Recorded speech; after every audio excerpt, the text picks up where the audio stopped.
एक बार एक गांव में अफवाह फैली कि तालाब के पास एक यक्षिणी का साया है। गांव वालों ने तालाब के पास जाना बंद कर दिया। फिर कुछ समय बाद गर्मियां आ गईं और श्यामलाल जी के घर में उनके पोता पोती आए थे गर्मियों की छुट्टियां मनाने। उनके पोते का नाम बंश और पोती का नाम शिवन्या था।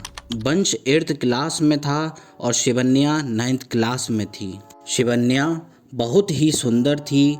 उसकी आंखें हिरन जैसी और बाल गहरे काले और कमर तक लंबे थे। वो दोनों बहुत ही नटखट बच्चे थे, पर पढ़ने में बहुत ही अच्छे थे, जिसकी वजह से उनको बहुत छूट मिल जाती थी शैतानी करने की और उनकी डिमांड पूरी की जाती थी। दोनों हर गर्मियों की छुट्टियों में गांव आते थे, इसलिए उनके गांव में भी काफ़ी दोस्त थे। बंश के दोस्त रवि, राजू, शिवम और शिवन्या के दोस्त लाली, सीमा, रिंकी और पूजा थे। हर रोज़ वो लोग दोपहर में साथ में खेला करते थे। फिर एक दिन अचानक रिंकी ने बोला, पता है शिवन्या, तालाब के पास भूत रहता है। शिवन्या हंसकर बोली, अरे भूत भूत कुछ नहीं होता। मेरी मम्मी बोलती हैं ये सब कमज़ोर लोग सोचते हैं। तभी सीमा बोल पड़ी, नहीं शिवन्या, ऐसा नहीं है, भूत होते हैं। हमारे गांव के पास एक तालाब है, उसमें एक यक्षिणी का साया है।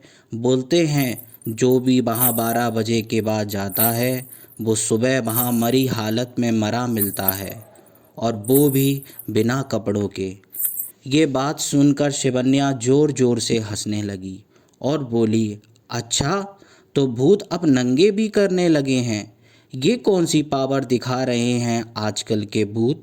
ये सुनते ही उसके सारे दोस्त गुस्से में बोलते हैं, तू ज़्यादा बोल रही है, तू जाकर दिखा 12 बजे के बाद उस तालाब के पास, फिर पता चलेगा भूत क्या चीज़ होती है। शिवन्या तभी कहती है, अरे जाओ, तुम्हें क्यों लगता है मैं ये सब फालतू बातों में आकर ऐसे ही कहीं चली जाऊंगी।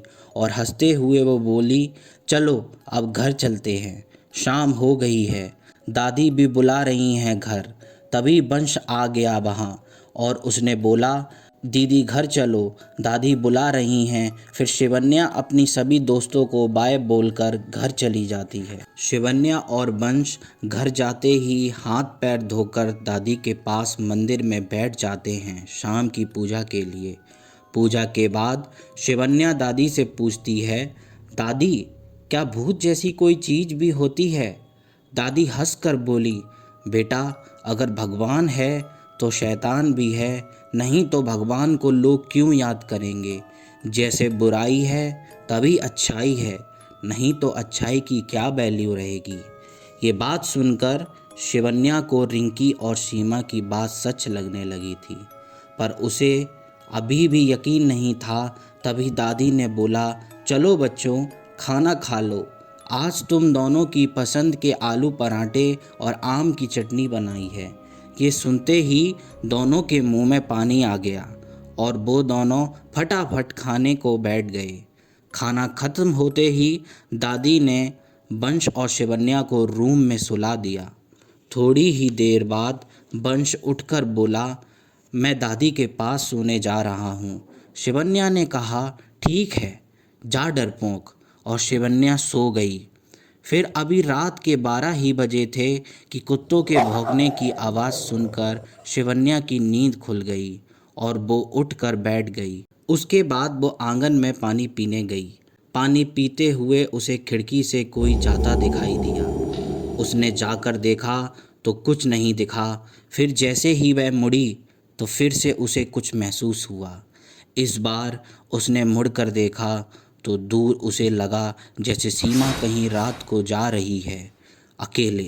ये देखकर शिवन्या घर से बाहर आई और उसने थोड़ी आगे जाकर सीमा को पुकारा, सीमा, सीमा, तुम कहाँ जा रही हो।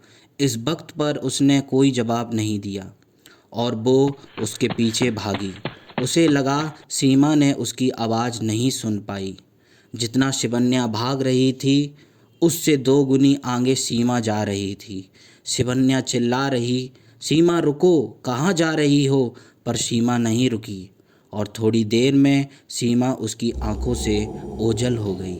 शिवन्या ये देखकर कंफ्यूज्ड हो गई और वो सोचने लगी, सीमा अभी तो यहीं थी, कहाँ गई? तभी उसे रियलाइज़ हुआ कि वो तो उस तालाब के पास आ गई है जिसके बारे में रिंकी और सीमा ने बताया था शाम को। ये सोचते ही शिवन्या को कुछ आवाज़ सुनाई दी जो कि पायल जैसी थी और एक खुशबू सी महसूस हुई और ठंडक भी बढ़ गई थी वहाँ के वातावरण में। फिर उसने इधर उधर देखा, ये आवाज़ कहाँ से आ रही है और साथ ही साथ सीमा को भी पुकार रही थी। तभी उसकी नज़र एक पेड़ के पीछे किसी चीज़ पर पड़ी। वो थोड़ा आगे गई तो उसने जो देखा उसे उसकी आंखों पर यकीन नहीं हुआ। उसने उसने देखा कि आखिर शिवन्या ने ऐसा क्या देखा जिसकी वजह से उसे अपनी आंखों पर यकीन भी नहीं हुआ। अगर आप जानना चाहते हैं तो पार्ट 2 का इंतज़ार कीजिए। तब तक के लिए हमारे चैनल द ब्रूटल टॉक को लाइक करें, शेयर करें एंड सब्सक्राइब करें।